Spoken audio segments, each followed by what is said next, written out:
Here we are at Alexandria Bay, southeast Queensland's most famous nude beach, just nestled here in behind the Noosa National Park. And there's not a collar line or two-tone t-shirt look in sight. Even tans head to toe. Everywhere you look, hundreds of bathers frolicking in the surf, communing with nature.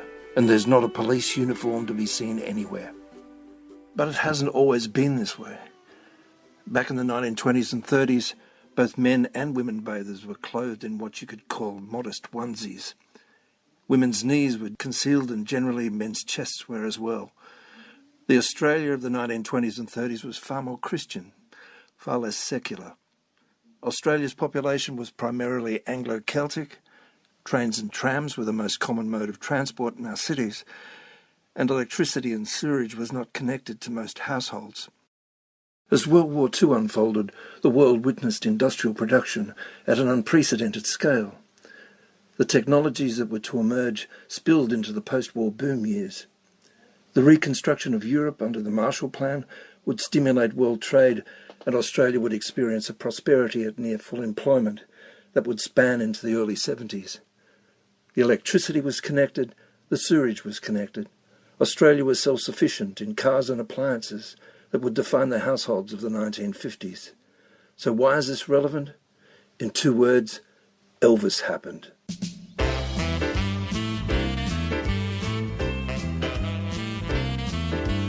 Teenage workers could now afford mass-produced cars, record players and entertainment. The first youth movement of rock and roll could go and hang out in milk bars, be part of an urban gang, go to the newest of novel innovations of the drive-in cinema, and turn up at rock and roll dances, stomping the night away. In increasing numbers, the young could live out the dream that was the life of bodgies and widgies. For bodgies, there were some serious haircuts involved in cultivating the teddy boy hipster look. Marlon Brando's leather jacket in The Wild One was forever immortalised. There was the promise of freedom in the air. American culture was flooding the world with music, literature, art and films. International air travel was becoming a reality. And, I almost forgot, the first Malibu surfboards arrived in Australia in the 1950s. So along with bodgies and widgies, Australia's surfing culture was about to be hatched as well. Gidget and the Beach Boys were just around the corner. These developments were perceived by society's political elders as a threat to the social fabric in a world that was rapidly changing. Christian institutions of marriage and family unit didn't sit well with a youth culture that revelled in wild music and the first hint of social rebellion. In documents sourced from the Queensland State Archives, there was considerable discussion at the highest political levels about obscene publications threatening the morality of the young. In late 1952, Prime Minister Menzies concurred with the concerns expressed by state premiers and encouraged a summit of relevant ministers to harmonise a system that would effectively purge the retail shelves of objectionable publications.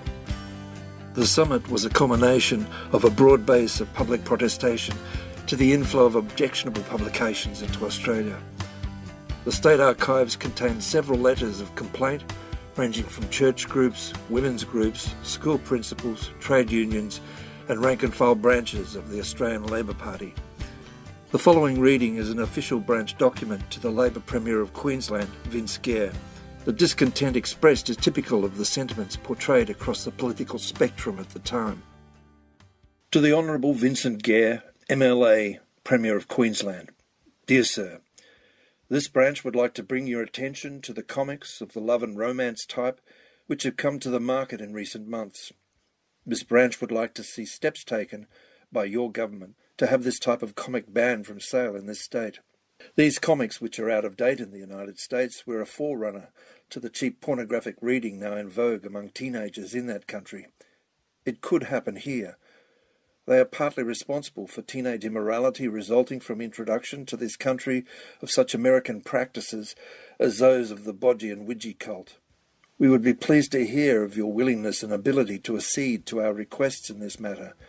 Yours faithfully, R. Robinson, Honourable Secretary, Finch Hatton Branch of the Australian Labor Party.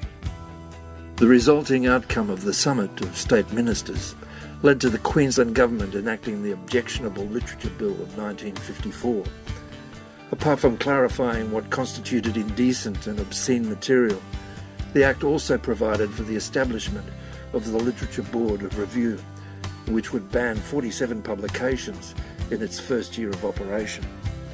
The then Attorney-General of Queensland, Bill Power, took to the airwaves on April 5, 1954, in an announcement on ABC Radio's Forum of the Air, preempting the placement of the objectionable Literature Bill before the Queensland Parliament.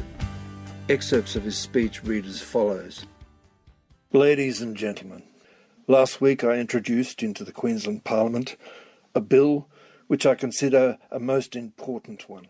It is important because its object is to deal with a great menace in our midst today, one which threatens to destroy the very basis of our Christian civilization, one which will not easily be removed and which consequently requires to be faced up to by all sections of the community.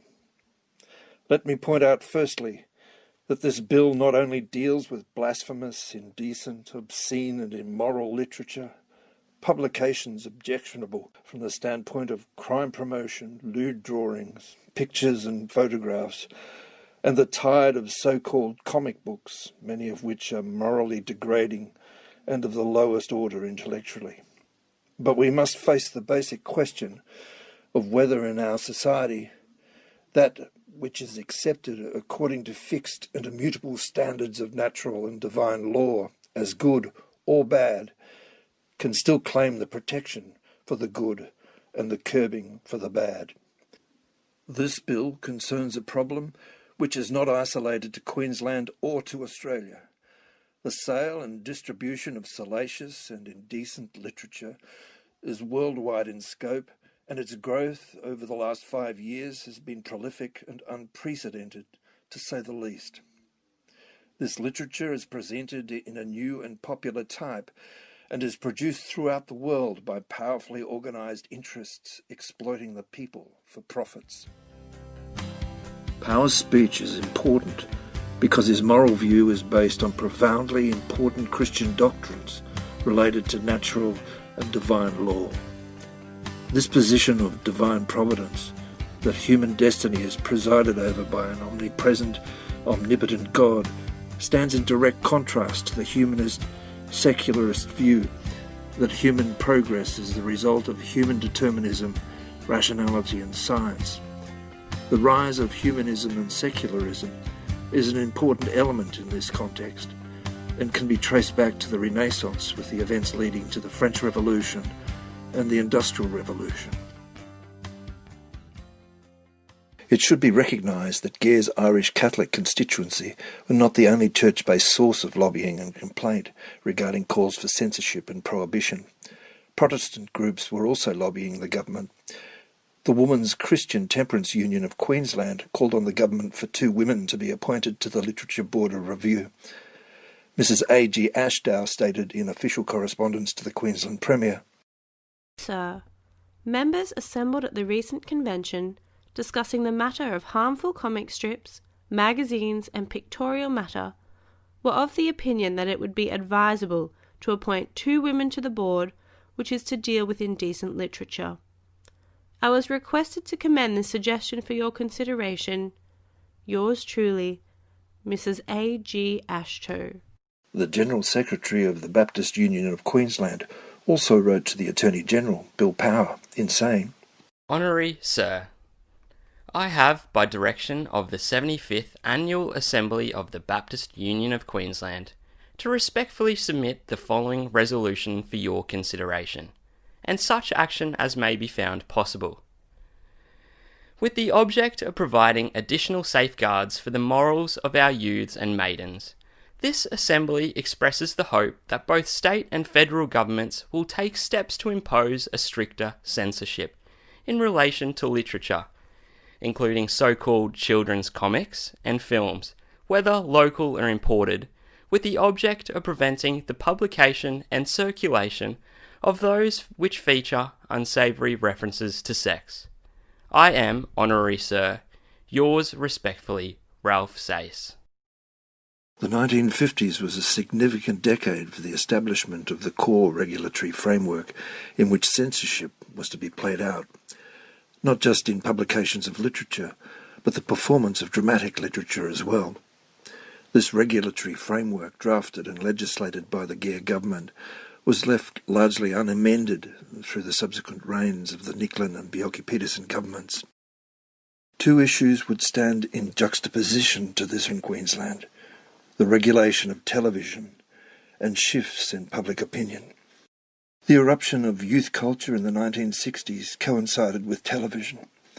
The Vietnam War and the threat of nuclear war saw an unprecedented burgeoning of the peace movement, and many of the young were drawn to the counterculture as an expression of their commitment to peace. The flower children had arrived.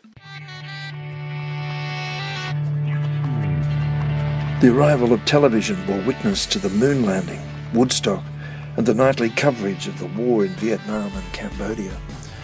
Television regulation was the sole province of the federal government, given that it alone had exclusive constitutional power to regulate broadcasting. Public opinion shifted with regard to acceptable literature.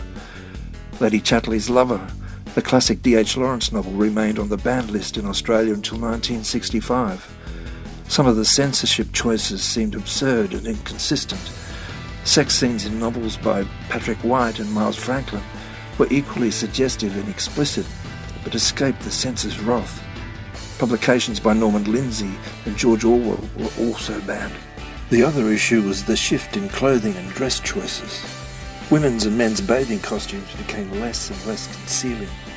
Bikinis and budgie smugglers replaced the modest neck-to-knee onesies of the 1920s and 30s. Women's dresses and skirts got shorter and shorter in the 1960s as well. Peter Spirit, in his video interview for the Freedom Then, Freedom Now video and blog, said the following. We started to think a bit more laterally about what other freedoms are there. One of the themes is just dress. What were the regulations about dress at various times? For a younger audience, I guess the idea that men weren't supposed to appear on the beach in the 1920s and 1930s unless their torsos were covered is a world away. The State Library has some fantastic holdings, especially of Paula Stafford's bikini business that she ran in the Gold Coast in the 1950s and 1960s.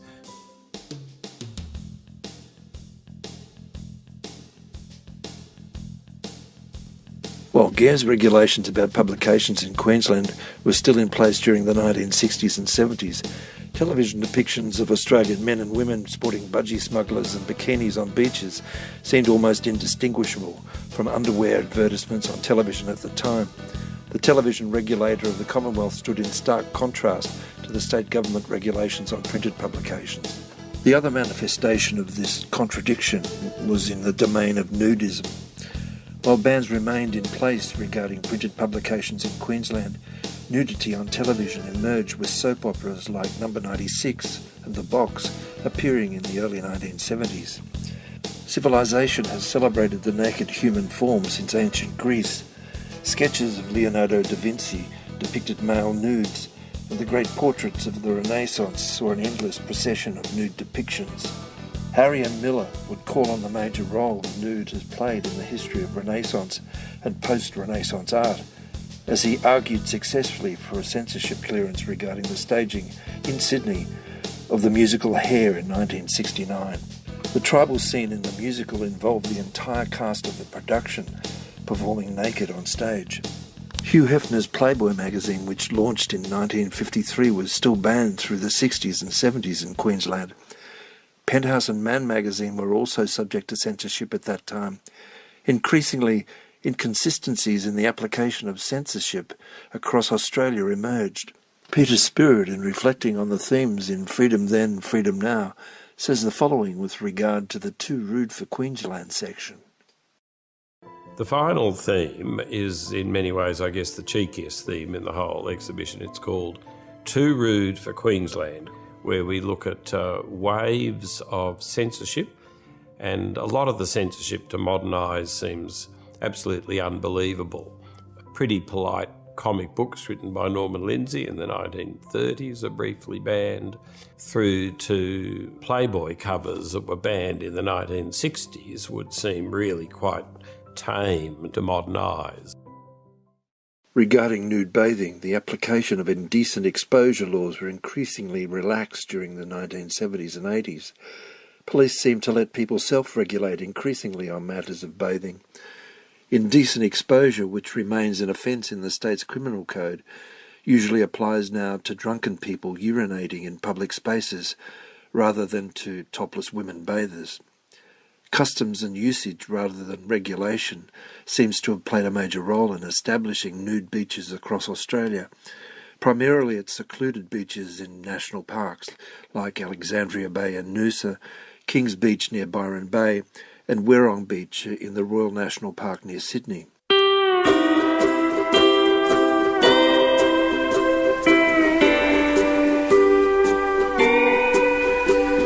The glaring consistency in this graduated relaxation of prohibitions over the last 70 years is the role played by an energised youth culture pushing the barriers of societal norms. Principles of inclusiveness and tolerance have emerged as Australia and Queensland have become increasingly pluralist.